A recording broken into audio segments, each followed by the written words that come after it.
Olá, sejam muito bem-vindos ao Narrativas Antagonista. Eu sou Madeleine Lasco, sou sua companhia de segunda a sexta-feira, às 5 horas da tarde, aqui no YouTube do Antagonista. Você também lê as minhas colunas no Antagonista, sem paywall, de segunda a sexta. Eu já quero começar agradecendo vocês pela audiência, pelos likes, pelos comentários que vocês deixam aqui na live e depois. Curta, comente, compartilhe. Comenta o quê? Comenta para mim se você vê o Narrativas Antagonista ao vivo ou se você é da galera que não consegue ver no horário e vem ver depois.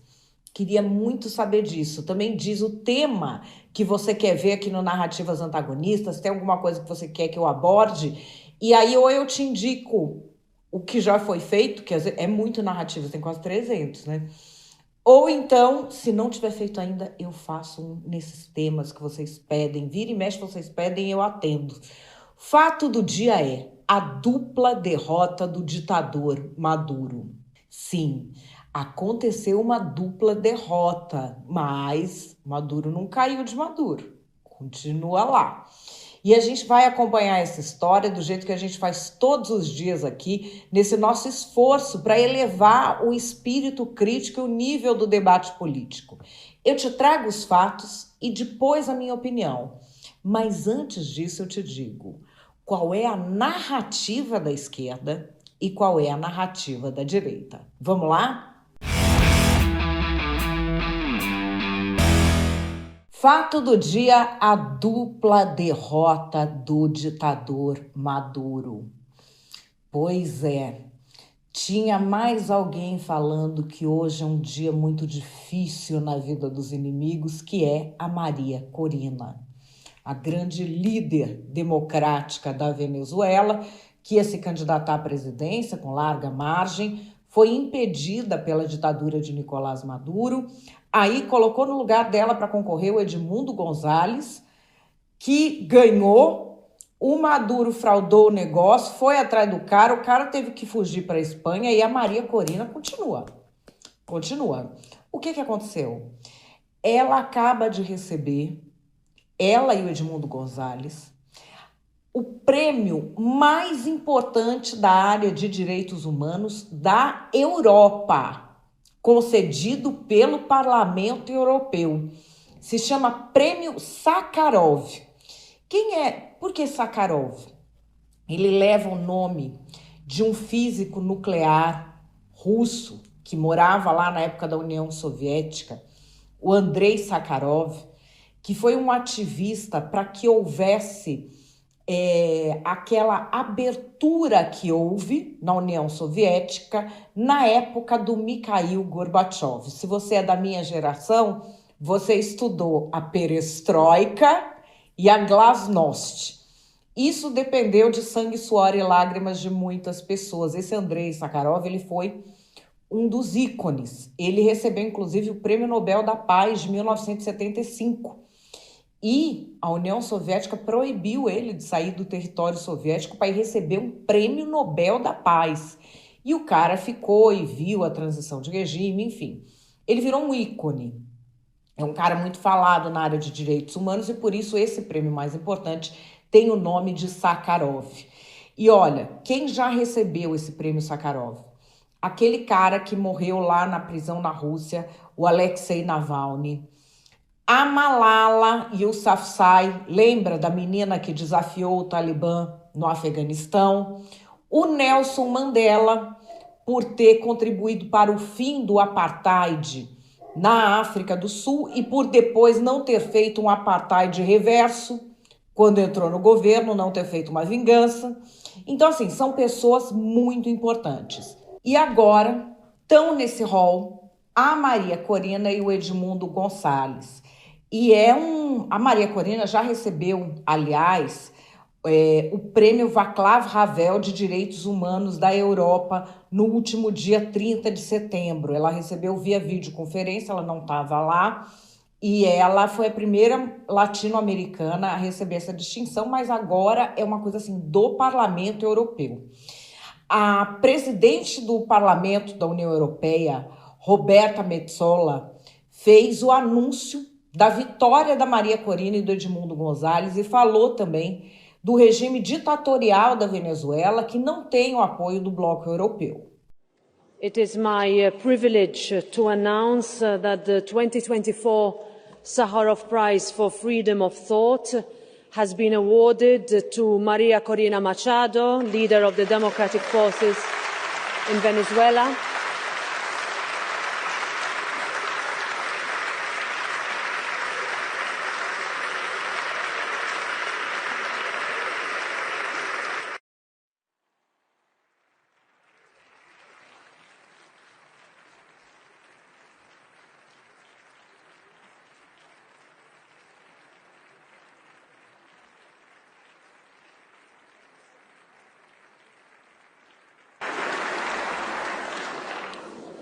Leader of the Democratic Forces in Venezuela and President-elect Edmundo González Urrutia, representing all Venezuelans inside and outside the country, fighting to restore freedom and democracy in the face of injustice.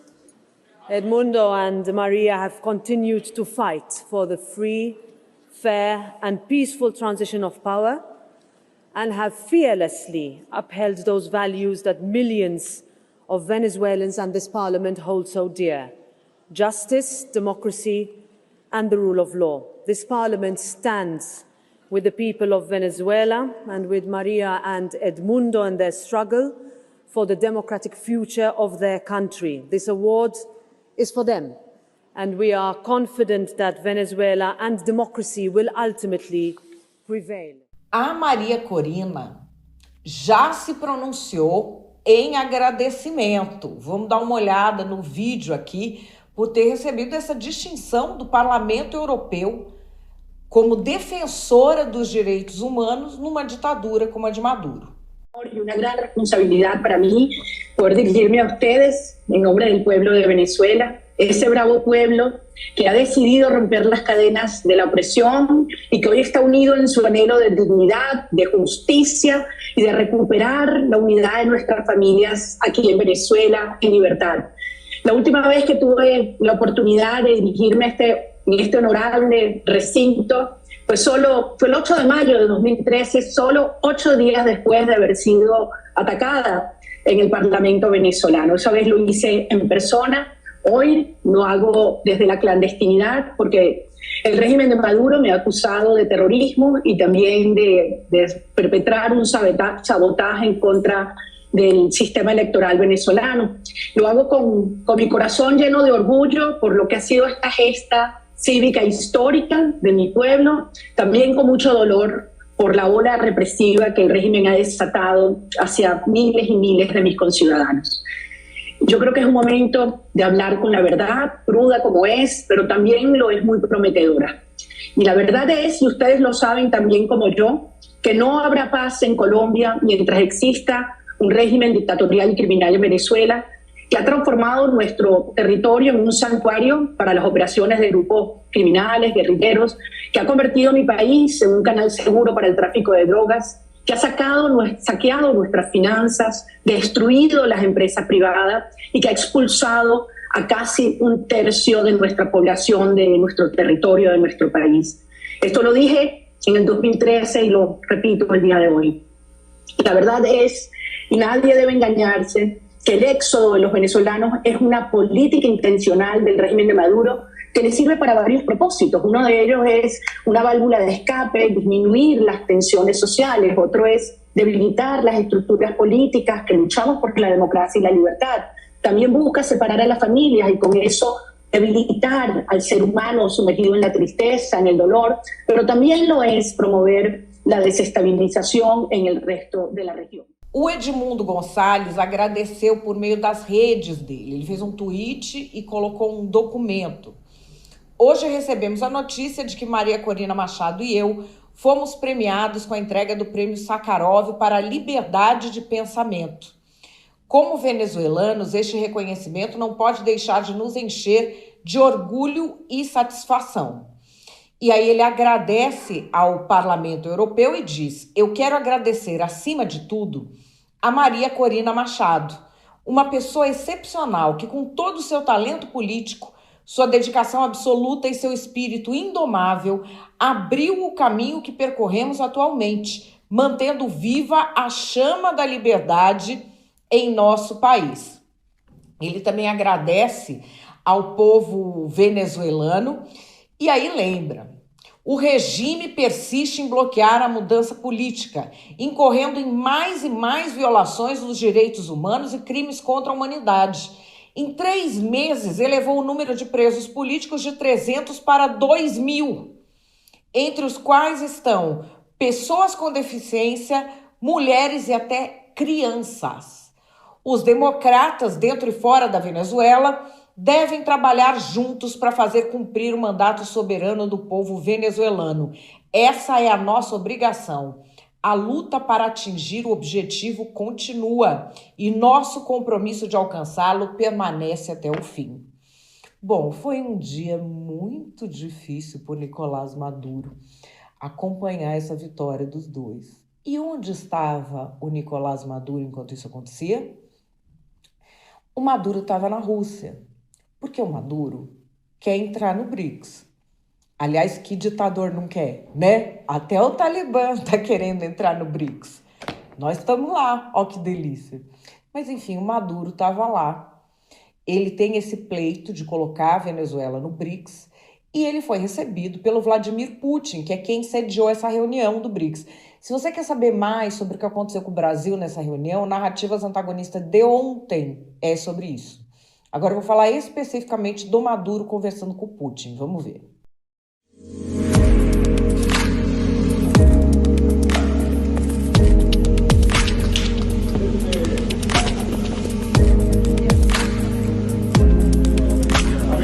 Agradezco mucho la invitación a esta histórica cumbre de los BRICS.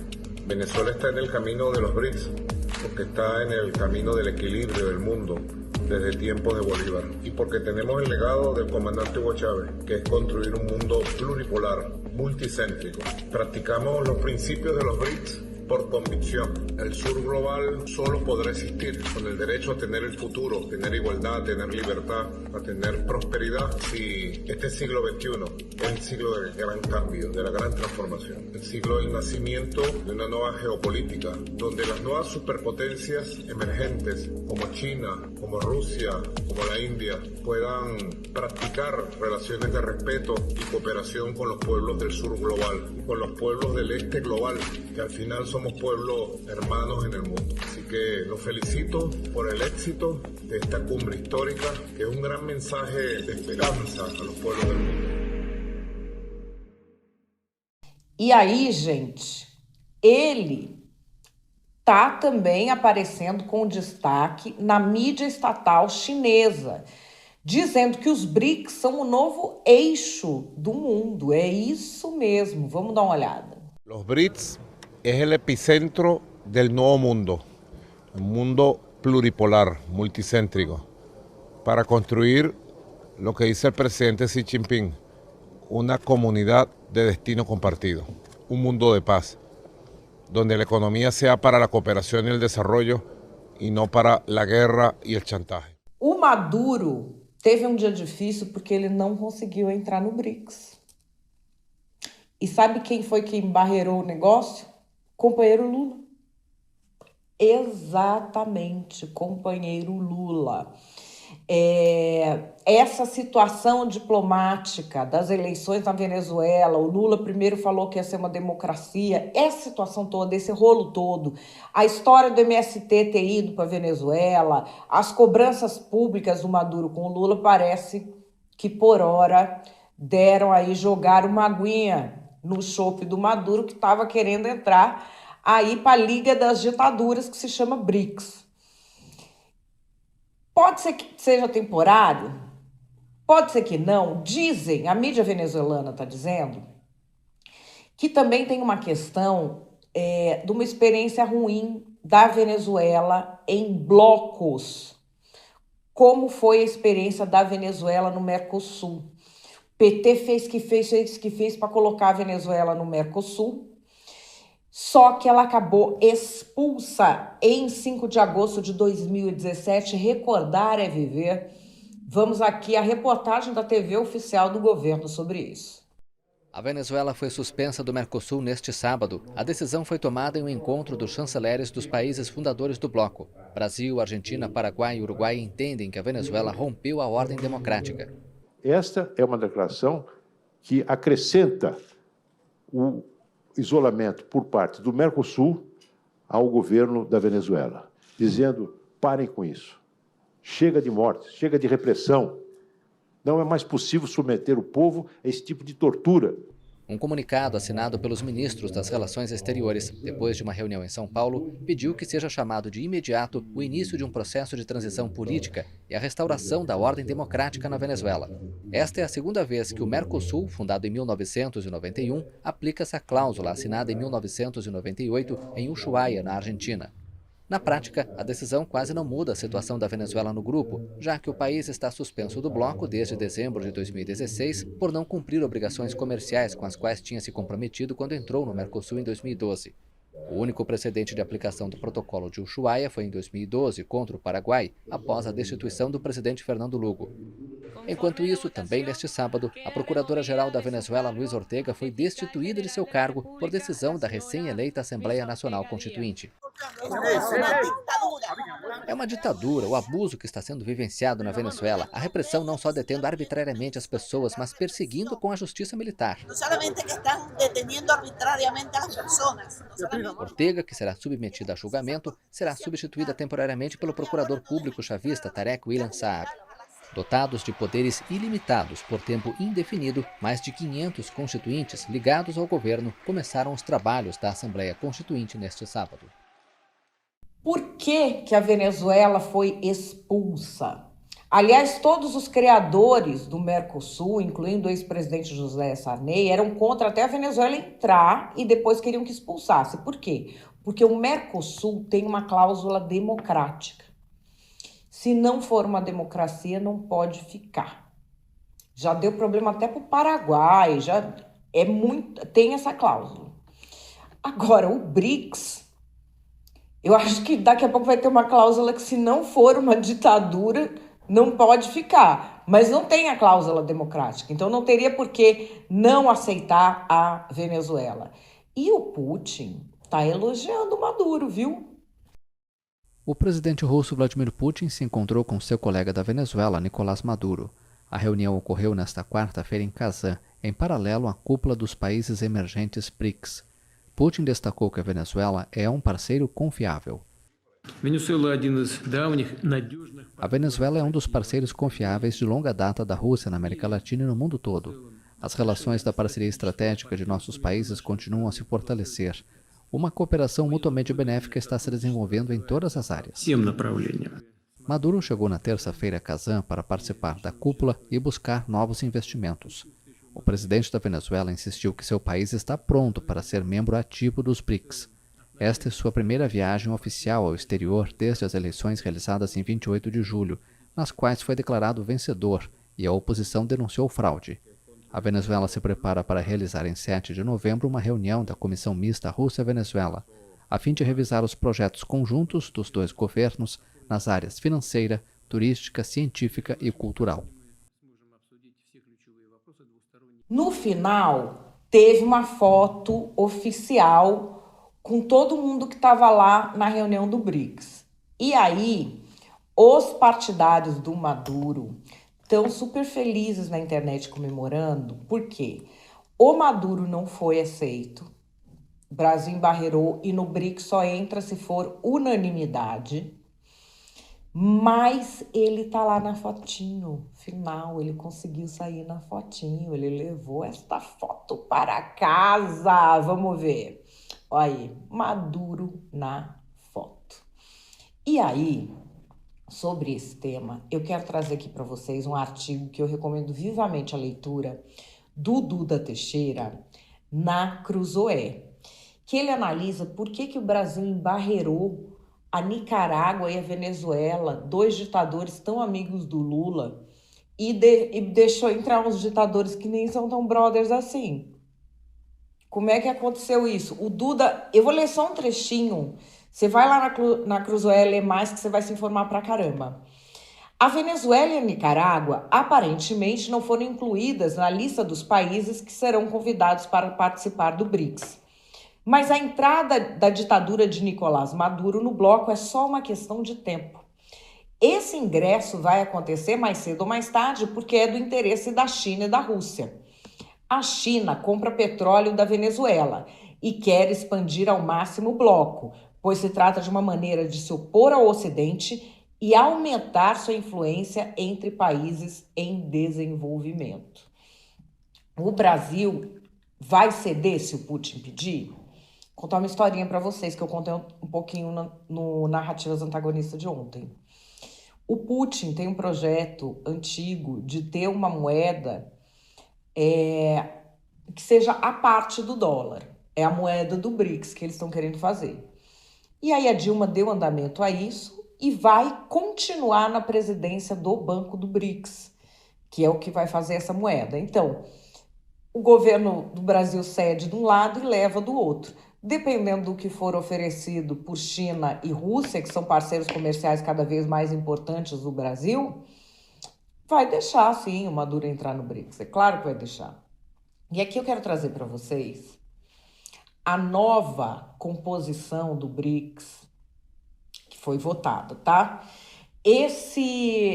Essa avaliação de se é uma democracia ou não, ela é do VIDEM, é um instituto da Universidade de Gotemburgo que analisa os vários tipos de democracia. A nova composição do BRICS, ela não tem nenhuma democracia plena ou democracia liberal. Ué, mas a gente não é uma democracia, a gente é uma democracia eleitoral. Como assim? Vou explicar para vocês. O que é democracia? Linguagem bem simples.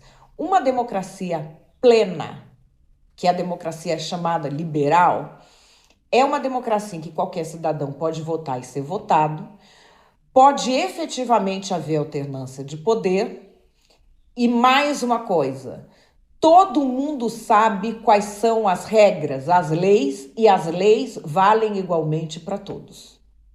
Só que é assim que é democracia. No BRICS não tem nenhuma que é assim.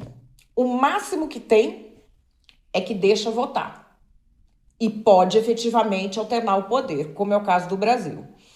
Então, os membros atuais são Brasil, Rússia, China, Índia e África do Sul. Só Brasil e África do Sul que são democracias eleitorais, não são democracias plenas. Aí entrou quem? Irã, Egito, Etiópia, Emirados Árabes e Arábia Saudita. Esses já estão dentro. O Irã é um dos regimes do mundo mais conhecidos por fazer um apartheid de gênero. Está sendo acusado, inclusive em cortes internacionais, porque mata mulheres se elas usarem o véu de maneira errada. Egito e Etiópia têm eleições, mas são autocracias. Existem vários regimes que são assim, como é a Venezuela. Tem a eleição, mas se não ganhar, não troca o poder.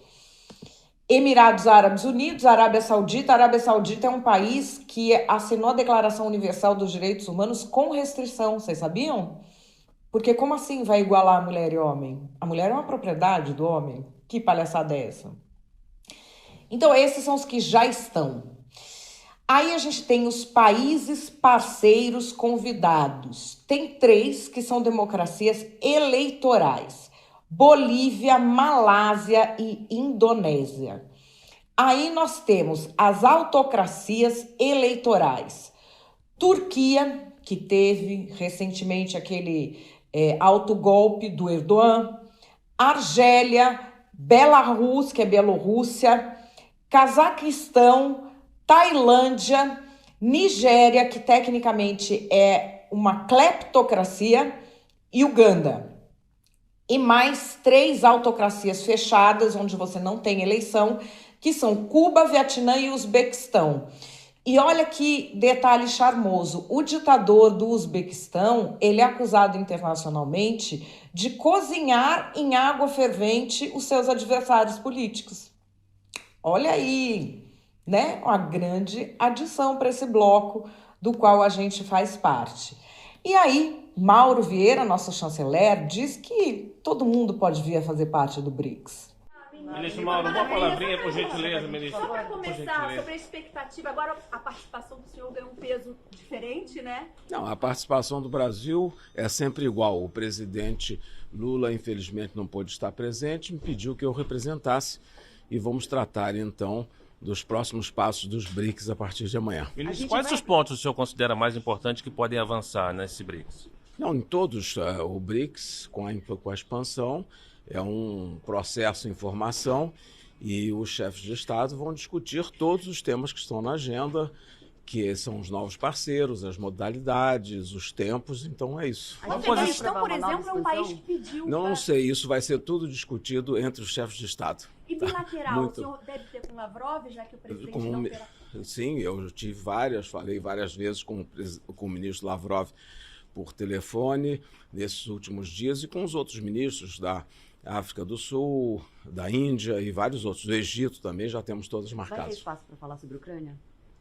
Aqui o BRICS, o tema é a cooperação dos BRICS. O senhor acha que a Venezuela tem chance, ministro, de fazer parte? Todos os países candidatos têm. Muito obrigada. E aí, olha, em frente dessa galera toda que a gente viu, a ex-presidente Dilma Rousseff, que hoje é presidente do Banco dos BRICS, foi falar de defesa dos direitos humanos. Para essa gente que se importa tanto com isso, né? No âmbito geopolítico, a dramática situação dos palestinos no Oriente Médio continua a ser o ponto central de nossa preocupação, principalmente pelo fato de que morte de mulheres e crianças tem uma única explicação: extermínio. As complexidades da região também afetam as situações de transporte e logística internacional. Assim, a complexa situação geopolítica é acrescida, ademais, pelo uso do dólar como uma arma propriamente de alteração das condições de vida das populações e que afetam também a base do sistema financeiro internacional, que é a confiança e a integridade. Aqui eu trago o comentário do André Leist, do Stand With Us. A ex-presidente Dilma Rousseff, agora à frente do Banco do BRICS, discursa sobre o extermínio dos palestinos, ao lado de Vladimir Putin, condenado pelo Tribunal Penal Internacional por crimes contra a humanidade na Ucrânia, do líder etíope, responsável por massacres contra o povo tigré, de lá do Tigray, e de Xi Jinping, acusado de promover genocídio contra os uigures, e também do representante do regime iraniano, conhecido por manter um regime de apartheid de gênero no país. Chama-se duplo padrão ou demagogia sul-globalista? O Irã, que é parceiraço do Brasil, que já está no BRICS de vez, quero mostrar para vocês as bravas mulheres do Irã. Uma que eu acompanho demais é a Masih Alinejad. Ela é uma dissidente muito militante. E o que aconteceu? Ela vive nos Estados Unidos. Promotores federais dos Estados Unidos, essa semana, acusaram Ruhollah Bakhshandi, um alto funcionário do Corpo da Guarda Revolucionária Islâmica, e 3 outros homens ligados à República Islâmica do Irã, de participarem de uma conspiração fracassada para assassinar essa militante em solo norte-americano. E aí ela fala: continuarei defendendo os direitos do povo iraniano para garantir a democracia e se libertar da ditadura. Não importam os riscos. Meu espírito de resistência está vivo e nenhuma quantidade de intimidação ou violência pode extingui-lo. Já faz mais de 3 anos desde que o plano de sequestro me forçou a sair de casa em Nova York. Isso que ela já teve que sair do Irã, foi morar nos Estados Unidos, já teve de sair da casa dela e conta: meu marido e eu fomos rejeitados recentemente por um apartamento cooperativo porque ninguém quer morar perto de alguém perseguido por AK-47s. Primeiro fui expulsa da minha amada terra natal, o Irã, depois exilada da minha segunda casa no Brooklyn. E ela diz que, apesar de ter se mudado 21 vezes, continua. E o responsável por isso estava lá, na frente da nossa ex-presidente Dilma, que orgulho, né? Ouvindo ela falar sobre direitos humanos. Maduro foi derrotado. No meio dessa gente boa toda, coitado, ficou de fora, não entrou para o clubinho. Mas acha o quê? Que o Maduro entra para o BRICS ou não? O Maduro está ameaçado de sofrer uma derrota ou não? As coisas vão ficar por isso mesmo. Calma, que antes de você achar, nós vamos para as narrativas. Não tem outro nome, mas colonialiste é colonialiste. E é por isso que nós precisamos de uma educação decolonial aqui no Brasil. O que os colonialistas fascistas da Europa fizeram? Foram lá dar um prêmio para a extrema-direita latino-americana. Para essa Maria Corina, para esse Edmundo não sei o que lá, que eles são igual o Guaidó. Eles só andam com bolsonarista. É tudo bolsominion fascista. Foi dar um prêmio o quê? De direitos humanos para essa mulher. Depois, esse povo da Europa vem querer falar que defende direitos humanos. Eles apoiam Israel, que é outro regime colonialista, imperialista, que está promovendo um genocídio na Palestina.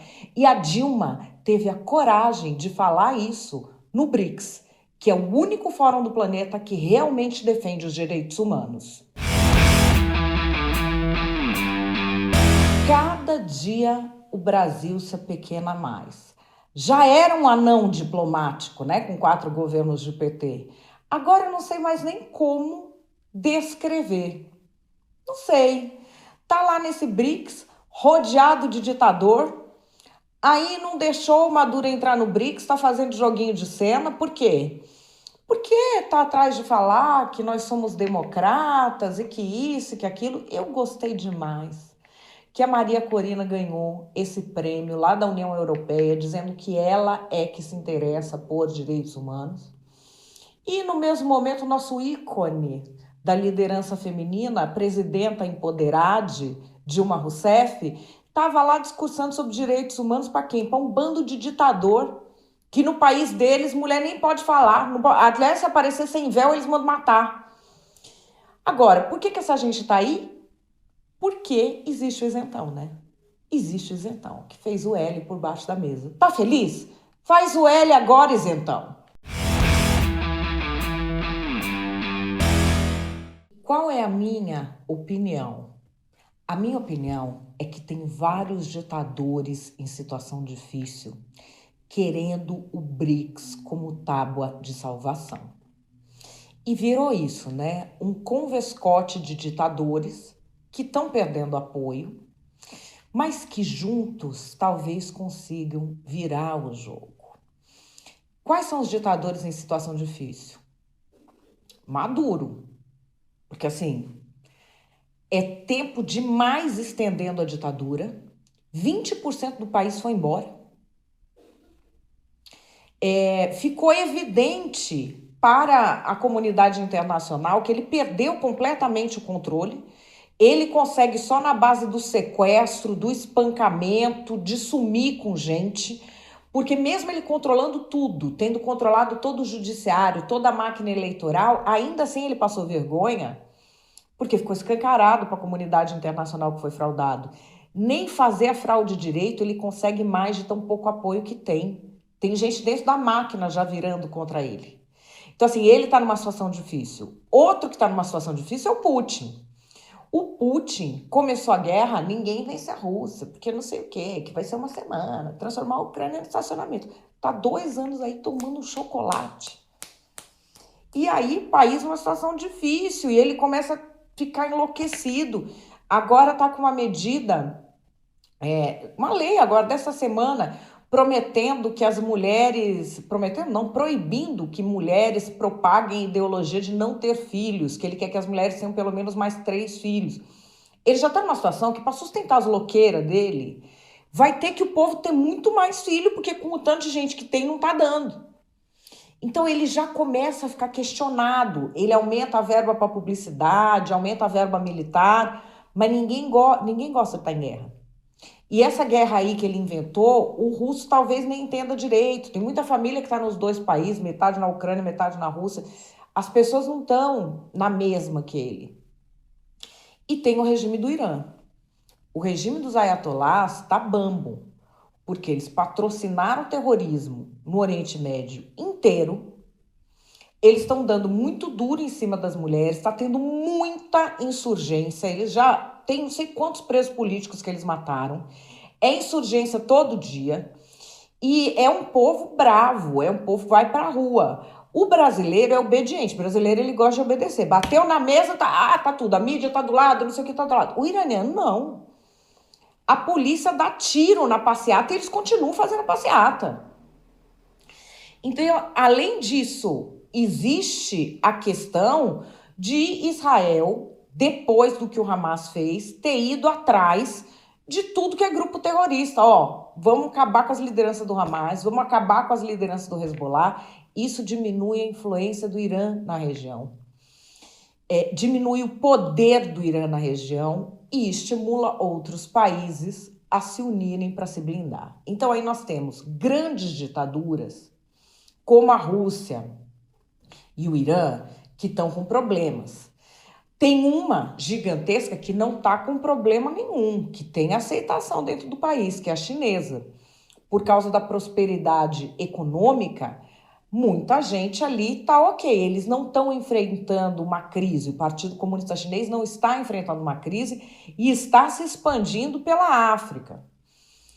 E aí é que a gente tem o Maduro e também o Daniel Ortega da Nicarágua querendo pegar uma carona, querendo se blindar.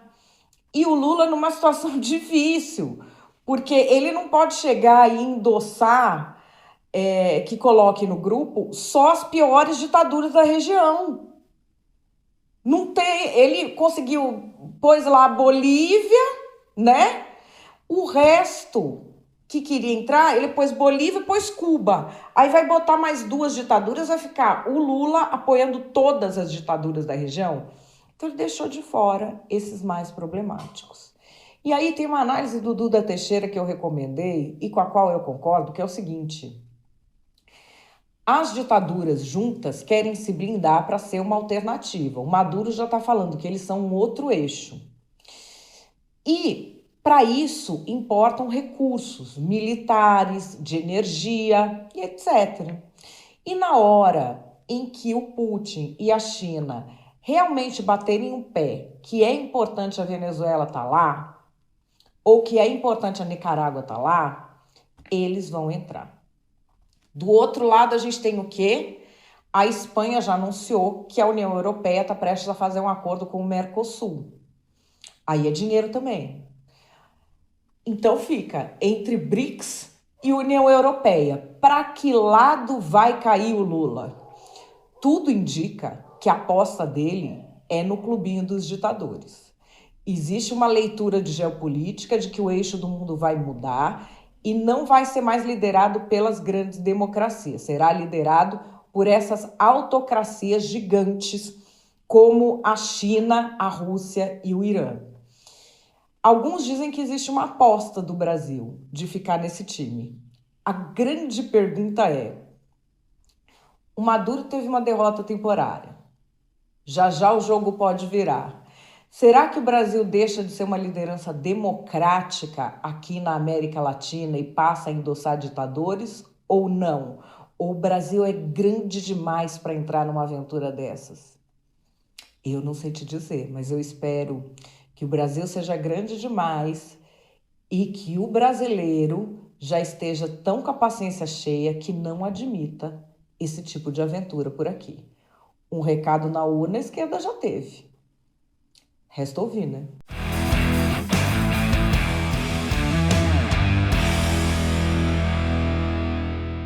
Bom, pessoal, Narrativas Antagonistas vai ficando por aqui. Eu espero que vocês tenham gostado. Eu tô de volta amanhã, último dia antes do segundo turno, Tô de volta amanhã, às 5 da tarde. O de amanhã vai ser demais. Beijo, até lá!